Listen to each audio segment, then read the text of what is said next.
So today we're going to be taking a look at a scenario where Sweden forms an empire. Now throughout history, Sweden has had an empire before, but today we're going to be reforming that in 2022 with the current world map. Overall, Sweden borders a lot of allies, so we're going to have to throw out some realism in this video in order to make this actual empire work. But yeah, if you guys enjoy this video, make sure to leave a like on it and subscribe to the channel if you're new. Once again, we are aiming for 100k by the end of this year, and if we can get there, that would be amazing. Anyway, let's go ahead and jump right into this video. So in the previous empire video, which was just last Wednesday, we had Saudi Arabia forming an empire, and just before that we had Finland forming an empire, which reignited the empire series, and today it's Sweden's turn. So like I said, Sweden has had empires before in history, but now we're doing it in 2022. So throughout this video, if you see the color of red, that means it is Sweden, and anything in the color of blue will be determined as Sweden's prey, which in this case it's going to be Norway. So we have Swedish troops immediately pushing out into southern Norway in order to go over and capture their capital of Oslo. They did it successfully, as this was a surprise invasion. After capturing the capital, they continue to push down the Norwegian coast, capturing major cities and lots of population. Up north, we see Swedish troops emerge in order to cut Norway into two pieces. And it is important to note that Norway is literally a mountain, so there are mountains all along the coast of Norway. But anyway, back down south, Swedish troops continue to push around the coast, thickening their front line. From here, they start another invasion out from the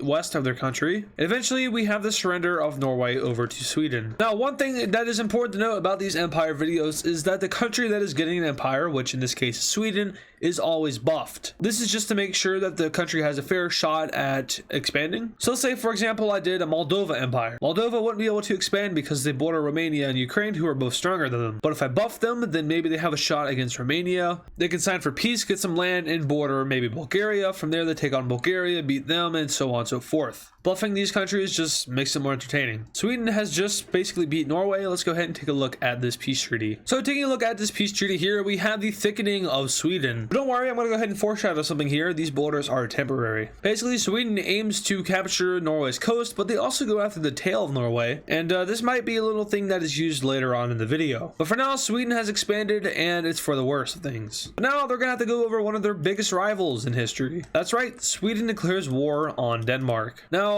Denmark isn't the strongest of countries. They are pretty weak, and compared to Sweden, they're probably going to be picked off pretty easily. And this is even taking into consideration the buff, so even without a buff, Sweden would roll over Denmark. So after Sweden declares war on Denmark, we have Swedish troops crossing over the Danish Strait into the island of Copenhagen.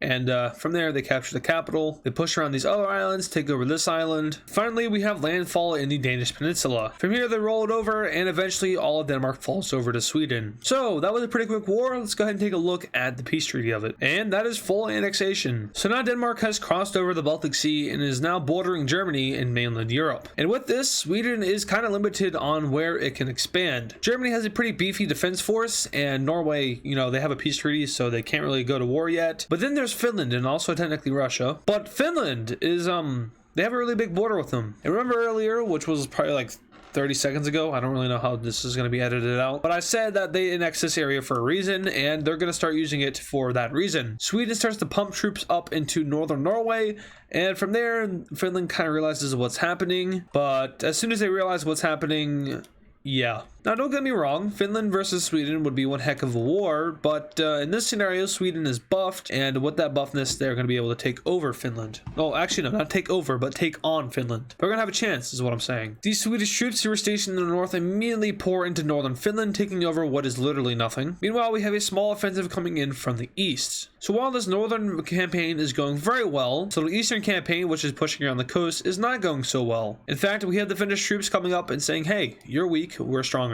It pushed you guys all the way back to the Swedish border until eventually they're forced to stop by the impending doom from the north. Speaking of encirclement, but Finland doesn't take this too lightly, and they send their offense into defense. But Finland doesn't take this too lightly, as they send their offense into Swedish territory. Now, the only reason they would do this is to humiliate humiliate. Now, the only reason they would do this is to humiliate Sweden because, you know, they're doing this massive offensive, but what's little old Finland doing in Sweden? So they do that, which causes Sweden to kind of go out in anger. They rearrange some of these guys to go stomp this little encirclement, in which they do. But do remember, I said rearrange, which causes Finland to take advantage in some areas to push back up into Sweden. So much so they make an encirclement on the Russian border. These guys are wiped out, and this little hook down here is pushed all the way back up north. So as this embarrassment unfolds for Sweden, they start to rethink their plan. Now they're going to use a navy. They used said navy to make a landing over here in western Finland, and from here they push down towards the capital. Now this is not in Sweden's interests. They're just not really interested in capturing any of this down here. They're really only focused on this area. But you know, using some extra Norwegians, which they might have stolen from Oslo, they can afford to lose some stuff here, so they send in a lot of equipment and troops into Finland and start taking ground. Now of course Finland is going to halt operations in the north and focus on this, as this is a bigger threat to their existence than this is. So with that, we have the Swedish offense in the north starting to gain ground. After rethinking their plan, they start to push back into Finland, while the offensive in the south starts to get obliterated. Swedish troops swing down the coast again and manage to hold on to this area, and from here they expand upon it and push towards the center of Finland. Up north we have the thickening of the front line. Eventually Sweden offers Finland peace. And looking at this, about half of Finland is annexed, so Finland happily accepts that peace deal,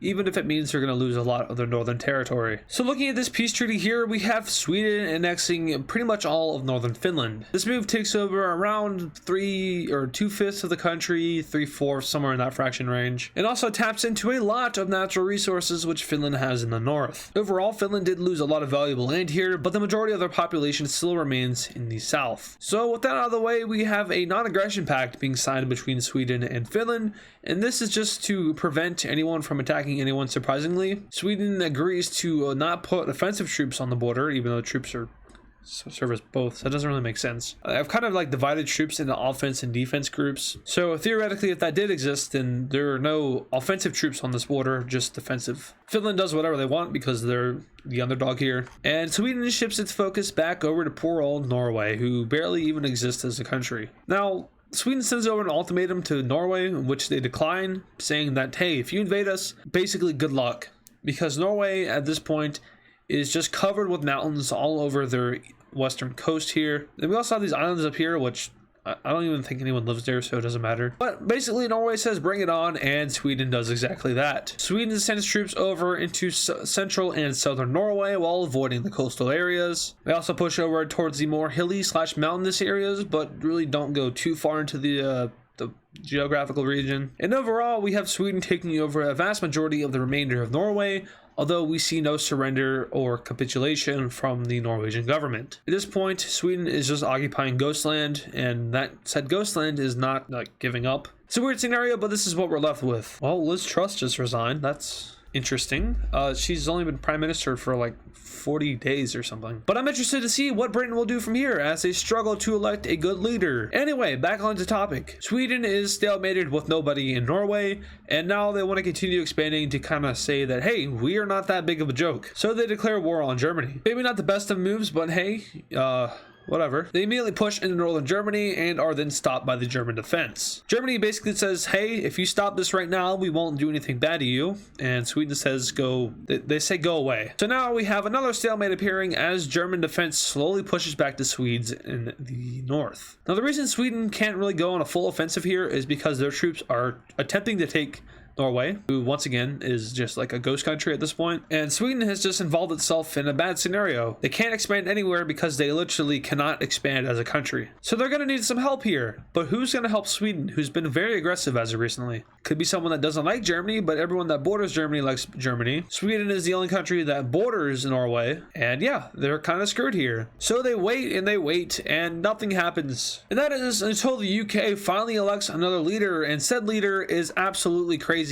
He's so crazy that he accidentally painted the ocean red. But nonetheless, the UK joins the war on the side of Sweden, and Germany kind of says, wait, what did we do to you? Now, of course, the entire European Union is telling Britain to not do this because they will be sanctioned heavily. Even the United States is like, whoa, buddy, chill out. But this dude, who is the new Prime Minister of Britain, says, you know what, screw it, we're gonna go out with a bang. He sends the entire British military over to Denmark, who then pushes down into Germany. From here, they take the northern coast of Germany, and then we have something very unfortunate happening to Britain. They sink into the bottom of the ocean. That is all except for Northern Ireland, who is quickly annexed by Ireland. And now the world is happy. That is except for Sweden, who just lost an ally. But nonetheless, they did gain ground in northern Germany, which prompts them to immediately push down a large offensive force to Berlin. They capture the city, and they have Germany under the thumb. Of course, Germany is going to start pushing back, as once again, the German military has the advantage here. They have the capital, and from here, they kind of force Germany into a peace deal. So let's go ahead and take a look at that German peace deal. Alright, so taking a look at this peace treaty, we have Sweden basically cutting off the northeastern coast of Germany, although they do still allow them a little bit of access to the Baltic Sea. Overall, this is probably going to hurt Germany's economy, but they still have a majority of their country, so it's nothing too much to worry about. But anyway, Sweden's war of attrition in Norway. Well, someone just called the Ghostbusters, and that government just collapsed. All right, and now it's time for another peace treaty. And there's our peace treaty. Sweden has become, well, Nordic. They control a majority of the Nordic areas except for the rest of Finland, and then of course Iceland. But other than that, Sweden has achieved its goal of forming an empire,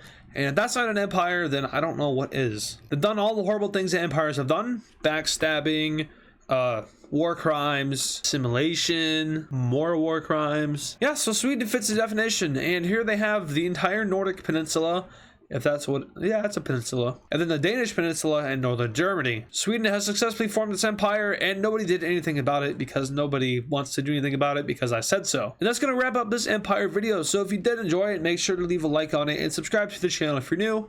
The last empire video flunked, and I'm starting to get confused on whether or not you guys want these or not. You guys all overwhelmingly supported the Finland Empire, but as soon as I released the Saudi Arabian Empire, it's our least performing video in a while. And yeah, so that's going to do it. So if you guys did enjoy this video, make sure to leave a like on it and subscribe to the channel if you're new. And I'll see you guys in the next video.